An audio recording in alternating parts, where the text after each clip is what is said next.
In the 1970s and 80s, the founding members of AMAL were students at the university.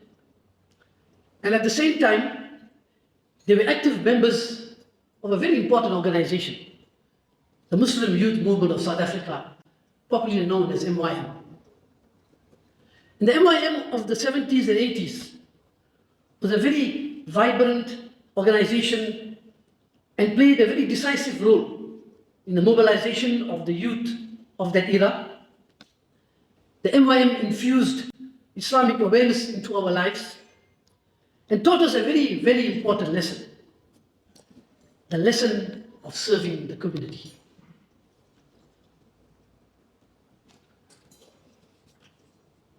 In December 1977, the MYM held its first leadership training course at As-Salam in Braima. And participating in this program were the youth from all parts of South Africa.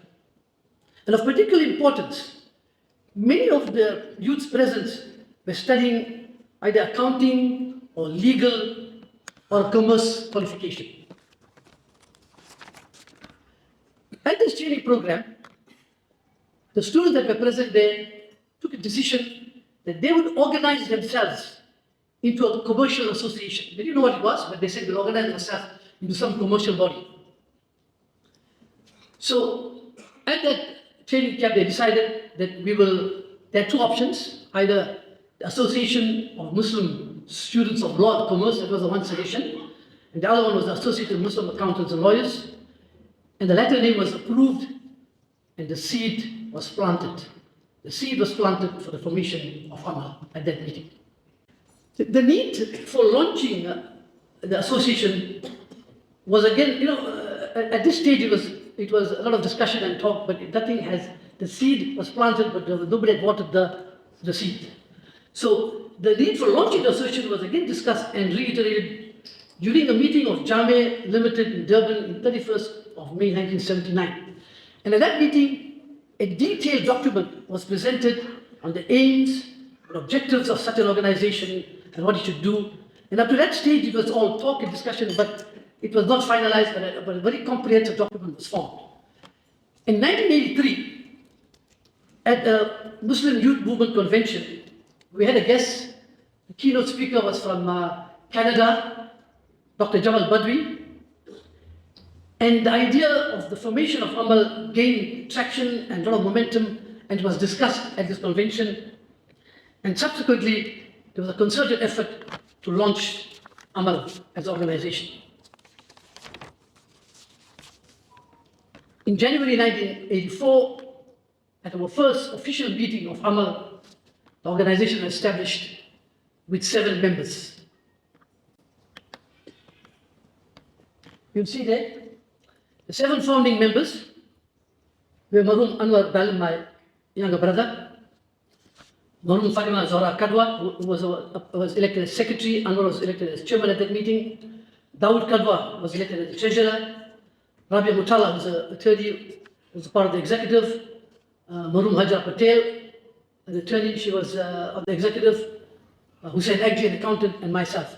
So we had 4 male and 3 females that started AMAL. We talk a lot about gender issues now, but we were well advanced. In 1984, our first year of establishment was a very busy year. A few months after the formation, we had a conference titled Islam and Commerce in Durban. And during the planning stages and preparation of this conference, my good friend and close associate, Maroon Suleiman Lokat, Shagir Banubai, Ibrahim Vauda, Zainul Kaji, and several other accountants and lawyers and business people joined AMAL at that stage. It was officially opened by Maulana Ismail Abdul Razak from Ladysmith. I think a lot of people know him. And the keynote speaker at that conference was Professor Khurshid Ahmed from Pakistan. At this conference, Ibrahim Vauda presented a paper on Islamic banking. It was quite a comprehensive paper. And 4 years later, Al Baraka Bank was established, and Mr. Fada was appointed its first CEO. So AMAL was one of the forerunners of the formation of the Al Baraka Bank. Also at this conference, Shabir Banubai, who was an accountant, presented a paper on housing finance and Islamic alternative.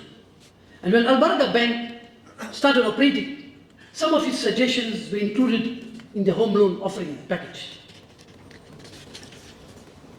At the end of 1984, AMAL had another conference on trust and estate planning, and the keynote speakers at this conference was Advocate Bulbula from Johannesburg and attorney Ibrahim Goga.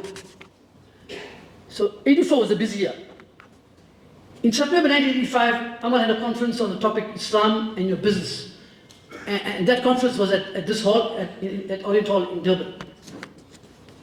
And the speakers also at that conference were Maulana Abdul Razak, who spoke on the concept of Amana in Islam.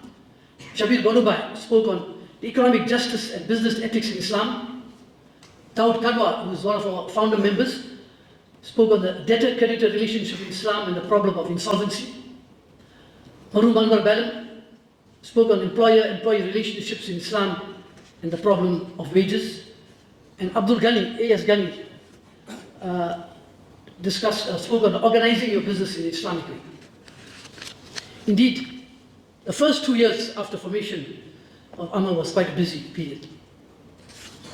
And during the early period, AMAL experienced a temporary setback in that some senior legal practitioners and a few legal bodies accused AMAL of being sectarian, because it was called Association of Muslim Accountants and Lawyers. So they accused it of being sectarian, and even went to the extent of calling us as racialists. Unfortunately, they did not understand the rationale for the formation of the organization. So AMAL, instead of getting involved in lengthy debates and arguments, decided that we should not be sidetracked from our aims and objectives, but rather pursue the task at hand. And a decision was taken temporarily to change our name to the Association of Muslim Accountants, to Association of Accountants and Lawyers for Islamic Law. We used that name for a few years and went back to our normal name, and everything seemed to have settled down. In 1990, and I think Shabir made reference to this book here, in 1990, AMAL published a book, The Islamic Guidance to Business. The authors were Anwar Ballim and A.S. Ghani. And you will find a write-up on this book in the brochure on page 24. And if anybody wants copies of these books, it's available free of charge from the AMAL offices in Sherwood. You can pick it up at any time from our secretary. You know, there are many noteworthy events in the 40-year history of AMAL. But there was one lamentable and maybe unfortunate event that I just need to mention. In 2016, at AMAL AGM, a group of AMAL members attempted a coup and tried to hijack AMAL. This group was of the opinion